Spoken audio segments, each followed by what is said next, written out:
ಮಳೆ ವಿಷಯಕ್ಕೆ ಬಂದರೆ ನಮ್ಮ ಶಿವಮೊಗ್ಗ ಜಿಲ್ಲೆಯಲ್ಲಿ ಜೂನ್ ಮೊದಲನೇ ವಾರದಿಂದ ಇಲ್ಲಿವರೆಗೆ -55% ಕಡಿಮೆ ಮಳೆಯಾಗಿದೆ. ಆದರೆ ತಮಗೆ ತಾವು ಅಬ್ಸರ್ವ್ ಮಾಡಿದ ಹಾಗೆ 2-3 ದಿವಸಗಳಿಂದ ನಮಗೆ ಜಿಲ್ಲೆಯಾದ್ಯಂತ ಮಳೆ ವಾತಾವರಣ.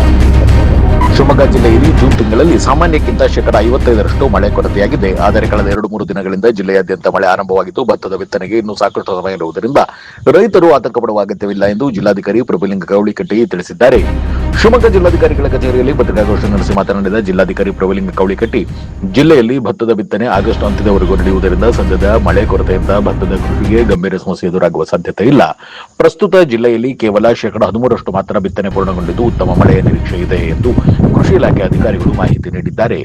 ಅಕಾಲಿಕ ಮಳೆಯಿಂದ ತೋಟಗಾರಿಕಾ ಬೆಳೆಗಳಿಗೆ ಉಂಟಾದ ಹಾನಿಯ ವಿವರಗಳನ್ನು ಸರ್ಕಾರದ ಪರಿಹಾರದ ಪೋರ್ಟಲ್ಗೆ ದಾಖಲಿಸಲಾಗಿದೆ. ಅನುದಾನ ಬಿಡುಗಡೆಯಾದ ಬಳಿಕ ಪರಿಹಾರ ವಿತರಿಸಲಾಗುವುದು ಅಲ್ಲದೆ ವಿಶೇಷ ಪ್ಯಾಕೇಜ್ ನೀಡುವಂತೆ ಸರ್ಕಾರಕ್ಕೆ ಪ್ರಸ್ತಾವನೆಯನ್ನು ಸಲ್ಲಿಸಲಾಗಿದೆ ಎಂದು ತಿಳಿಸಿದರು.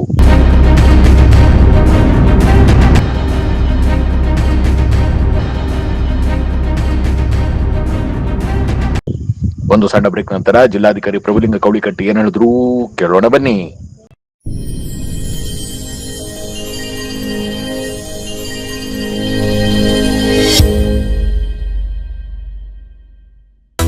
ಮಗ ಪಾರ್ಟಿ ಸಖತ್ ಮಜಾ ಅಲ್ವಾ ಮಗ?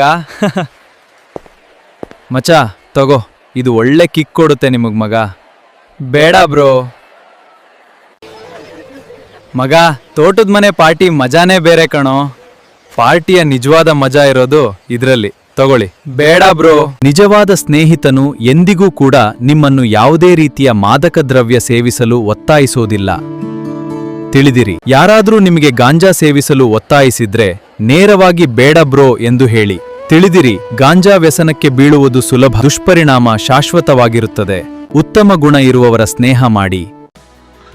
ಶಿವಮೊಗ್ಗ ನಗರದ ಸಾಗರ ರಸ್ತೆಯ ಗಾಡಿಕೊಪ್ಪದಲ್ಲಿರುವ ನಂಜಪ್ಪ ಲೈಫ್ ಕೇರ್ನಲ್ಲಿ ಜೂನ್ 15, 2026ರಿಂದ ಜುಲೈ 18, 2026ರವರೆಗೆ ಬಿನೈನ್ ಪ್ರಾಸ್ಟಾಟಿಕ್ ಹೈಪರ್ಪ್ಲಾಸಿಯಾ ಉಚಿತ ತಪಾಸಣಾ ಶಿಬಿರವನ್ನು ಆಯೋಜಿಸಲಾಗಿದೆ.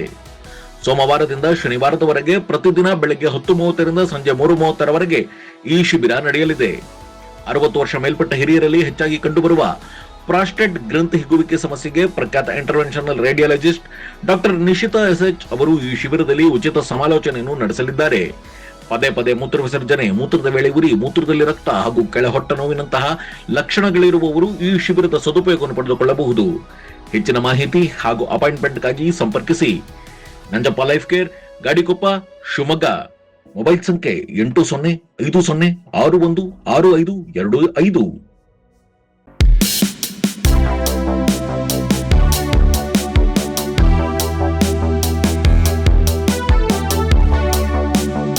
ಮಳೆ ವಿಷಯಕ್ಕೆ ಬಂದರೆ ನಮ್ಮ ಶಿವಮೊಗ್ಗ ಜಿಲ್ಲೆಯಲ್ಲಿ ಜೂನ್ ಮೊದಲನೇ ವಾರದಿಂದ ಇಲ್ಲಿವರೆಗೆ -55% ಕಡಿಮೆ ಮಳೆಯಾಗಿದೆ.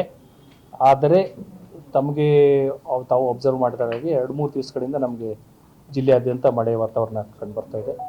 ಆನಂತರ ಕೃಷಿ ಚಟುವಟಿಕೆ ಬಗ್ಗೆ ಹೇಳಬೇಕಂತ ಹೇಳಿದರೆ ಹೆಚ್ಚಾಗಿ ನಮ್ಮದು ಭತ್ತದ ಕೃಷಿ ಏನಿದೆ ಆಗಸ್ಟ್ ಎಂಡ್ವರೆಗೂ ನಡೀತಾ ಇರೋದ್ರಿಂದ ಈಗೇನು ಡಿಲೇ ಆಗಿದೆ ಅದರಿಂದ ನಾವು ತೀರಾ ನಿರಾಶಾದಾಯಕವಾಗಿ ಇರುವಂಥ ಪ್ರಮೇಯ ಇಲ್ಲ ಅಂತ ನಮ್ಮ ಅಗ್ರಿಕಲ್ಚರ್ ಆಫೀಸರ್ ಕೂಡ ಹೇಳಿದ್ದಾರೆ. ಯಾಕೆಂದರೆ ಬಿತ್ತನೆ ಸೀಸನ್ ಆಗಸ್ಟ್ ಎಂಡ್ವರೆಗೂ ಇರೋದ್ರಿಂದ ಈಗ ಮಳೆ ಆದರೂ ಕೂಡ ಇನ್ನು ಬರುವ ಕೆಲವು ದಿವಸಗಳಲ್ಲಿ ಮಳೆ ಆದರೂ ಕೂಡ ನಮಗೆ ಬಿತ್ತನೆಗೆ ಯಾವುದೇ ರೀತಿ ತೊಂದರೆ ಆಗಲಿಕ್ಕಿಲ್ಲ. ಆನಂತರ ಕುಡಿಯುವ ನೀರಿನ ಸಮಸ್ಯೆಗೆ ಸದ್ಯಕ್ಕೆ ಇಲ್ಲಿ ಸಮಸ್ಯೆ ಇಲ್ಲ. ಜಲಾಶಯದ ನೀರಿನ ಮಟ್ಟ ಕೂಡ ಕುಡಿಯೋ ನೀರಿಗೆ ಯಾವುದೇ ರೀತಿ ತೊಂದರೆ ಇಲ್ಲ. ಆನಂತರ ಒಳಹರಿವು ಈಗ ನಿರಂತರವಾಗಿ ಚಿಕ್ಕಮಗಳೂರಲ್ಲಿ ಮಳೆ ಪ್ರಮಾಣ ಇನ್ಕ್ರೀಸ್ ಆಗಿರೋದ್ರಿಂದ ಸ್ವಲ್ಪ ನಿಧಾನಗತಿಯಲ್ಲಾದರೂ ಕೂಡ ಇನ್ಕ್ರೀಸ್ ಆಗ್ತಾ ಇದೆ. ಬಟ್ ಸದ್ಯಕ್ಕೆ ನಾವು ಜಲಾಶಯಗಳಿಂದ ನೀರಾವರಿ ಉದ್ದೇಶಕ್ಕೋಸ್ಕರ ಯಾವುದೇ ರೀತಿ ನೀರನ್ನು ಕೊಡುವಂಥ ಪರಿಸ್ಥಿತಿಯಲ್ಲಿ ನಾವಿಲ್ಲ.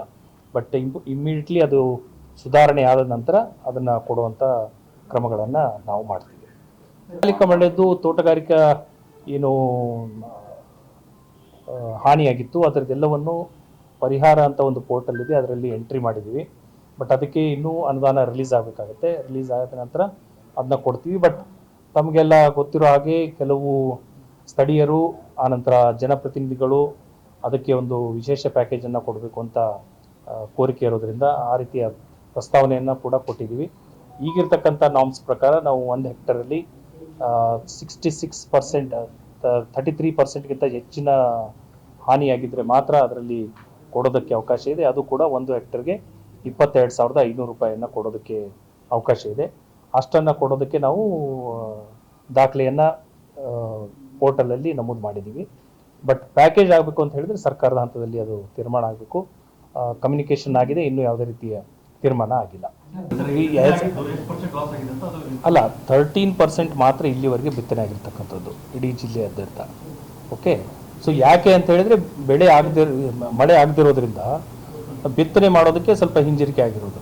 ಸೊ ಆ ಹಿನ್ನೆಲೆಯಲ್ಲಿ ಇನ್ನೂ ಕೂಡ ಮಳೆ ಆದಂಥ ಸಂದರ್ಭದಲ್ಲಿ ಬಿತ್ತನೆ ಆಗ್ಬೋದು ಅನ್ನೋಂಥ ಆಶಾದಾಯಕವಾಗಿ ನಾವು ಪರಿಸ್ಥಿತಿಯಲ್ಲಿ ಇದ್ದೀವಿ.